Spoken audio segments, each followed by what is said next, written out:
Nous sommes extrêmement auréolés de pouvoir vous retrouver. Aujourd'hui, dans notre capsule, nous parlons politique.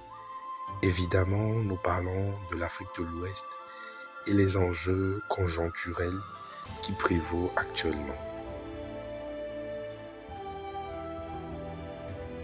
En effet, selon les données de la Banque mondiale publiées l'année dernière, 125 milliards de dollars ont été utilisés en Afrique de l'Ouest dans le cadre de l'organisation des élections du début des années 2000 jusqu'en 2023. Quel bilan pour tout cet investissement? Dans le lot des problèmes qui jonchent le continent, il faut reconnaître aussi que nous avons une certaine difficulté à nous comprendre, une certaine incapacité à s'asseoir autour d'une table ronde et à discuter de nos problèmes, c'est-à-dire globalement régler nos problèmes par nous et pour nous.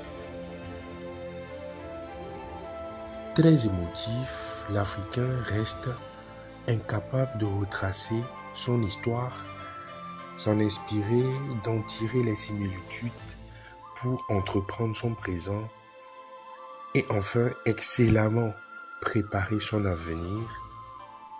Nous sommes aujourd'hui incapables de s'asseoir autour d'une table ronde et de comprendre que nos frères, malgré leurs désaccords, nous pouvons couper la poire en deux.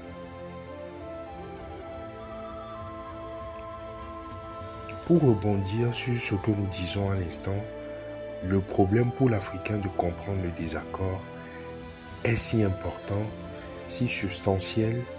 Voici ce que pense cet expert. Nous allons l'écouter. Le problème que nous avons, c'est que dans nos communautés africaines, dès que nous ne sommes pas d'accord, nous allons à la rupture. Au lieu de comprendre que les contradictions sont normales, qu'elles font partie du jeu et qu'il faut simplement arriver à les dépasser par ce qu'on appelle une dialectique, eh bien nous préférons créer des clans, faire des scissions, démissionner avec fracas, faire des clashs, nous inventer des ennemis, etc. Et ça, c'est quelque chose qui a été constamment présent. On a opposé Malcolm X à Martin Luther King alors qu'ils sont complémentaires. Exactement. On a opposé Marcus Garvey à William Du Bois alors que c'est leur complémentarité qui a permis de donner quelqu'un comme Kwame Nkrumah. Exactement. Donc on est dans ces enjeux qui à l'époque étaient pertinents et qui ensuite vont déboucher sur ce qu'on appelle le cancer de la trahison. Le cancer de la trahison, c'est la manière dont quelqu'un comme Patrice Lumumba a été trahi par Mobutu.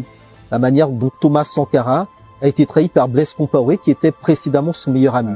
Donc la manière dont les dominations récupèrent à l'intérieur de nos communautés des personnalités, des individus, des groupes sociaux qui vont faire le sale travail.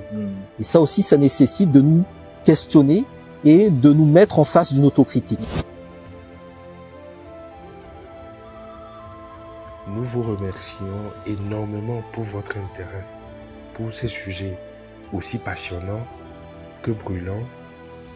Nous tenons à vous congratuler pour vos réactions en commentaire.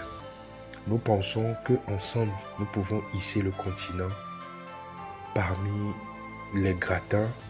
Nous pensons également que nous pouvons placer chacun de nos pays dans le grand concert des pays émergents, dans le grand concert des pays influents pour impacter le monde, impacter les grands enjeux du monde.